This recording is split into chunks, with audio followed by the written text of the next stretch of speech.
speaking with attorney Steve Halbrook about the Nordyke case in California. Steve, thanks for being with us on NRAnews.com. A big case, and Steve, you're involved with the California Rifle and Pistol Association, authored their brief. Tell us first, Steve, for people who don't know what the Nordyke case is, what is it all about and why is it significant to gun owners? Well, most of gun owners probably are aware that gun shows are held all over the United States at fairgrounds. It's a public venue where actually shows of all kinds are held, historical, antique, coins, you name it. Your local fairgrounds is a typical venue for gun shows as well. Mm-hmm. There came a time in Santa Clara County, California, where one of the members of the governing council, the county supervisors, said, we don't really like gun shows. We want to do what we can to close them down, and so we're going to pass a law saying that no firearm can be possessed anywhere on any county property. And so they passed that law, and the Nordykes run some of the best gun shows out west in California, and they brought a lawsuit saying that you can't do that, that we're entitled to use that property just like everybody else. And in fact, as the litigation developed, everybody conceded there had never been any problem at any of their gun shows. Nobody had ever been in violation of any law that anyone was aware of. There had never been any accident or crime. So it was basically a vendetta of people who hate the Second Amendment passing a law to not allow people in that county to have a gun show. And we see this, Steve. We're just covering another story out in California, the sole remaining gun shop in California. San Francisco, excuse me. Thanks, Cameron. In San Francisco, they're trying to put it out of business. The exact same attitude. People who are legal, lawful firearms owners and proponents, they're treated like second-class citizens, like they're evil and they're bad. And it's like, let's do whatever we can to drive this out of business. That's right, and in fact, that's been going on in San Francisco for some time. They've been making it as miserable as possible to have a federal firearms license and have a gun store there. So the basic technique is to drive the supply of guns, just like if you wanted to violate the First Amendment, you'd try to make it as hard as you could on booksellers, and that's what they're doing with Second Amendment protected activity. So at any rate, what has come out of this Nordyke case, buttressed by the recent Supreme Court decision against the city of Chicago called McDonald, is that yes, hello, the Second Amendment applies in California. It applies to the state of California, to counties and cities there. And then the question becomes, even though it applies, will the Court of Appeals say that the county can still ban gun shows or gun possession on county property? Or will they say that, hey, wait a minute, a fairgrounds is not like the kind of place where you could ban guns with some kind of legitimate reason, like a school or a government building where government workers regularly work, a courtroom, for example. This is the kind of place of fairgrounds is where anybody and everybody goes, and they go there voluntarily. Nobody ever made anybody go to a gun show. Everybody who goes to the gun show is there of their own free will, and nothing happens. They're illegal. So it's basically an attempt to violate the Second Amendment and get away with it. So just like the McDonald case in the city of Chicago has ramifications all over the country, there's a possibility for that in the Nordyke case, and tell us in what way. Well, the Court of Appeals that supervises the state of California is really the biggest one in the nation. Many of the states out west are under the U.S. Court of Appeals for the Ninth Circuit. So if it rules that, despite the Second Amendment applying there, that the county can ban gun shows on county property, and again, we're not talking about the county police station or someplace like that. We're talking about the fairgrounds. If the court says that, then I mean, basically, any place is in danger of being banned as far as gun shows are able to take place.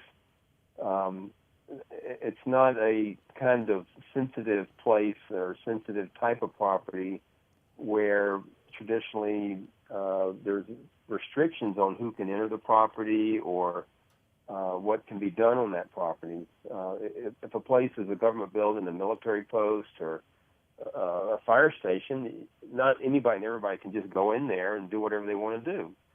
But if you've got a fairgrounds or a place like that where private individuals rent the place to carry on certain functions, then it's a very significant problem under the Second Amendment if a governmental body can simply ban gun shows or any other kind of show there, particularly in the context here. The fairgrounds in Santa Clara County, they allow the Scottish Games to take place there, which use black powder blank guns, or I guess black powder guns without projectiles, to have reenactments, and I'm sure that's a lot of fun. I like to go to things like that. Yep.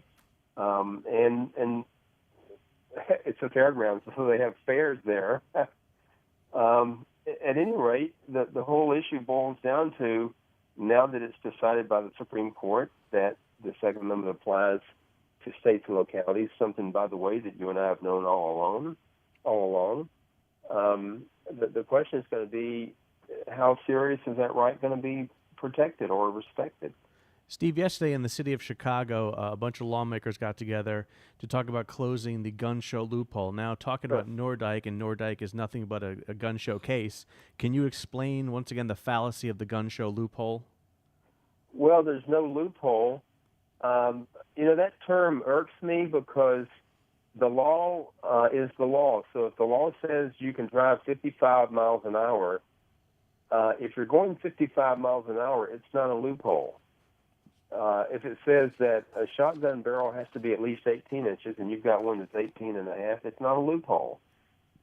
So as it exists today, there are federal laws governing what takes place at gun shows, and by and large, it's the same law that applies outside of gun shows, namely that certain people are prohibited from firearm possession, people who are convicted felons, and law-abiding people can, in accordance with federal law, buy and sell guns. And part of that entails background checks if you're buying from a licensed dealer, a prohibition on people transferring guns if you're from different states.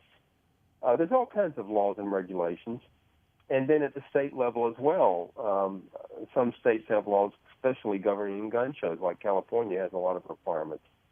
So there's no loophole about gun shows. It's a gun show is a wonderful experience. It's like being able to go to a museum where you can actually touch things and pick them up and buy them. Look at things. You go to a gun museum and things are behind glass. Right. You go to a gun show and you get the permission of the person at the table. Right. You can look at the engravings on the gun. They might be from the 1700s. Yep. Cool. And by the same token, if it's a modern cartridge gun, it might be a semi-auto rifle made in 1905 by Remington, or a completely modern new gun. You can look at it. You can examine it. And it's very educational. People come together for not just to look at guns, but to discuss political affairs. That's another reason that people who hate the Second Amendment are against gun shows. It's a place where ideas are exchanged, and you talk about candidates who are for you and those who are against you. So there's no such thing as a loophole. Mm-hmm. The law is the law, and if people are abiding by the law, they're not evading the law, they're not undergoing some kind of loophole.